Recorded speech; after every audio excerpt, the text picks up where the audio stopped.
अवधूत चिंतन श्री गुरुदेव दत्त. श्री स्वामी समर्थ. तुम्हा सर्वांचं आपल्या चॅनलमध्ये खूप खूप मनापासून स्वागत. परवा आहे मार्गशीर्ष महिन्यातला शेवटचा गुरुवार. महालक्ष्मीचं उद्यापन आपल्याला करायचं आहे. आता काय झालं, प्रत्येकाने महालक्ष्मी व्रत केले. काहींनी फक्त उपवास केले, मांडणी नाही केली, तर काहींनी मांडणी केली, उपवास नाही केला. प्रत्येकाने आपापल्या श्रद्धेप्रमाणे माता लक्ष्मीचे जे काही त्यांना गुरुवार करायला भेटले, अगदी तिसरा किंवा चौथा, नाहीतर पहिला तिसरा, ज्या पद्धतीने त्यांना करता आले त्यांनी ते केले. आता माता लक्ष्मीच्या व्रताची सांगता करायची आहे. आपण उद्यापन करत असताना बऱ्याच वेळा असं होतं की ताई, बऱ्याच ठिकाणी असं घडलं आहे की जे नारळ होतं माता लक्ष्मीसाठी, चारही गुरुवार आपण एक नारळ ठेवलं होतं, त्या नारळाचं काय करायचं, किंवा ताई आमचा त्या नारळाला तडा गेला आहे. आता जर तुमच्या नारळाला तडा गेला असेल तर ते नारळ तुम्ही विसर्जित करावं आणि शेवटच्या गुरुवारी तुम्ही नवीन नारळ घेऊ शकता. आणि उद्यापन झाल्यावर म्हणजे अगदी शुक्रवारी उद्यापन झालं की ते नारळ तुम्ही फोडावं आणि तुम्ही सगळ्यांनी त्याचा प्रसाद म्हणून खाऊ शकता. त्याच्याबरोबर जी सुपारी आपण ठेवलेली होती, कलशामध्ये ज्या सुपाऱ्या आपण ठेवतो, तर त्या त्या ज्या सुपारी आहेत तर ती तुम्ही कुठल्या पण पूजेच्या मांडणीसाठी नंतर जेव्हा आपण कलशाची स्थापना करतो तेव्हा ती ₹1 आणि सुपारी तुम्ही वापरू शकता, किंवा ₹1 तुम्ही तुमच्या तिजोरीमध्ये किंवा जिथे तुम्ही पैसे ठेवता त्या ठिकाणी ठेवू शकता. पण जी सुपारी आहे ना ती तुम्ही वाळून, कारण ती पाण्यात असते, मग ती वाळून तुम्ही दुसऱ्या वेळेस जेव्हा पण तुम्हाला मांडणी करता येईल तेव्हा ती तुम्ही करू शकता. आणि जे तुम्हाला नारळाचं सांगितलं आहे तर तो उद्यापन झाल्यावर म्हणजे शुक्रवारी तुम्ही अगदी ते नारळ फोडून खाऊ शकता. ज्यांची इच्छा आहे की ताई अमावस्या आहे मग नारळ फोडू का, ज्यांची इच्छा नसेल त्यांनी मग शुक्रवार शनिवार जाऊ द्यावं आणि मग तुम्ही रविवारी वगैरे नारळ फोडून खाऊ शकता. आणि त्याचं गोडच करावं किंवा तो प्रसाद म्हणून सगळ्यांनी खाऊ शकता. आता काही कारणांनी बऱ्याच महिलांना उद्यापन करणं शक्य होणार नाही आहे, किंबहुना ज्यांनी गुरुवारच केले नाही, पण आपल्याला असतं ना की काही कारणांमुळे मला गुरुवार करायला मिळाले नाही, मग तुम्ही शेवटच्या गुरुवारी सगळ्याची भरपाई तुम्ही करू शकता. काय करू शकता, तर हे शेवटचा गुरुवार आहे, या दिवशी अर्थात माता लक्ष्मी सोबत भगवान विष्णूची पण सेवा म्हणजे तुम्ही सत्यनारायण करू शकता. ज्यांना संपूर्ण मार्गशीर्ष महिन्यात काहीही करणं शक्य झालं नाही त्यांनी ह्या मार्गशीर्षच्या गुरुवारी म्हणजे परवा ज्या काही सेवा सांगते आहे तेवढ्या यथाशक्ती यथाभक्ती करण्याचा प्रयत्न करा, जेवढं होईल तेवढं. कारण महिन्याभर काहीच केलं नाहीये तर तो एक दिवस आहे की आपण ज्या काही सेवा आपल्याकडनं राहिलेल्या आहेत त्याची भरपाई आपण करू शकतो. तर नक्कीच तुम्ही सत्यनारायण आता मला अशा पण कमेंट्स आल्या की ताई मग सत्यनारायणची मांडणी कुठे करायची? अहो, देवघरात जिथे आपण माता लक्ष्मीची मांडणी केली आहे त्याच्याच शेजारी सत्यनारायणाची मांडणी करायची. उजवीकडे करू का, डावीकडे करू का, तुमच्या घरात जिथे जागा आहे तिथे तुम्ही माता लक्ष्मी सोबत भगवान विष्णूंची म्हणजे सत्यनारायणाची मांडणी तुम्ही करू शकता. हा झाला पहिला. दुसरं की ताई आम्ही पहिला, दुसरा, तिसरा गुरुवार नाही करणं शक्य झालं किंवा काही अडचणींमुळे आम्ही नाही केला, मग अशा वेळेस सुद्धा तुम्ही चौथ्या गुरुवारी मांडणी करू शकता. तुम्ही उद्यापन सुद्धा करू शकता. आता उद्यापन करणं म्हणजे काय, त्या व्रताची सांगता करायची असते. पण ताई आम्ही जर पहिला, दुसरा, तिसरा गुरुवारच झाला नाहीये, तुम्ही मांडणी करू शकता. 1, 2, 3, 5 सवाष्णी असेल तेवढ्या जेव घालू शकता, किंवा कुमारिकांना सुद्धा बोलून तुम्ही जेव घालू शकता. बऱ्याच वेळा अशा कमेंट्स पण आल्या की ताई अगं आमच्याकडे एकही बाई येत नाही, आमच्याकडे एकही कुमारिका येत नाही, मग काय करायचं? मग जर तुम्ही जिथे कामाला जाता, अगदी आपली एखादी मैत्रीण असते, शेजारच्या मावशी असेल, कोणीतरी तर असेल ना जे तुमच्या घरी येईल, त्यांचा तुम्ही मानपान करा. अगदी एक बाई आली तरी चालेल, कारण बऱ्याच कमेंट्स असेच आले की अगं एक पण बाई येत नाही, मग काय करायचं? मग अशा वेळेस अगदी मंदिरात जाऊन सुद्धा तुम्ही यथाशक्ती तुमची इच्छा असेल तर तुम्ही दान करू शकता. तिथे सवाष्णी असेल तर त्यांची ओटी भरू शकता. पण आपलं असतं ना की नाही, माझ्या घरात एक तरी सवाष्णी आली पाहिजे. तुम्ही जिथे कामाच्या ठिकाणी आहे तिथे पण तुम्ही जाऊन करू शकता.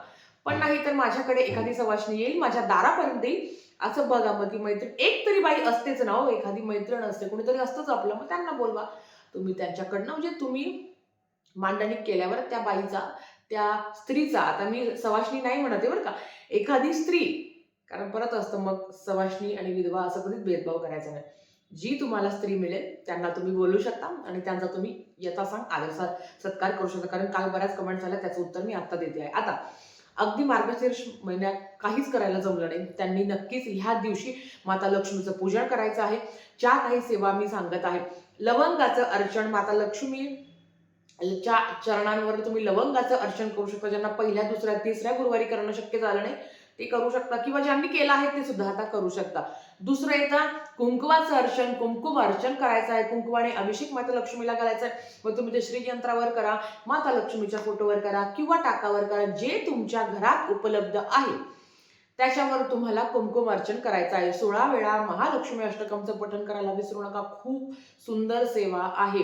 काहीच करणं शक्य झालं नाही त्यांनी हे आवर्जून करावं, महालक्ष्मी अष्टकमचं पठण करावं.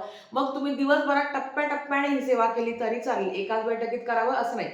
एक वेळा तरी कमीत कमी श्री सुक्तम म्हणावं. ज्या ज्या घरात दररोज श्री सुक्तमचं पठण केलं जातं त्या घरात माता स्थायी स्वरूपात वास करतेच. श्री सुक्तम माता लक्ष्मीला अतिशय प्रिय आहे. एकदा म्हणा, 3 वेळा म्हणा, 5 वेळा म्हणा, 16 वेळा म्हणा, तुम्हाला जसं जमेल त्या पद्धतीने तुम्हाला श्री सुक्तमचं पठण करायचं आहे. माता लक्ष्मीचा बीज मंत्र श्रीम, ओम श्रीम नमः, ओम श्रीम नमः, ओम श्रीम नमः, किंवा लक्ष्मी गायत्री मंत्र, ओम महालक्ष्मीच विद्महे विष्णू पत्नी च धीमहि तन्नो लक्ष्मी प्रचोदयात, हा एकदा एक माळ 11 वेळा 51 वेळा तुम्ही पठण करू शकता. किंवा ओम श्रीम महालक्ष्मी नमः या मंत्राचा मंत्र जप करू शकता, किंवा ओम श्रीम नमः, ओम श्रीम नमः या मंत्राचा मंत्र जप केला तरी हरकत नाही.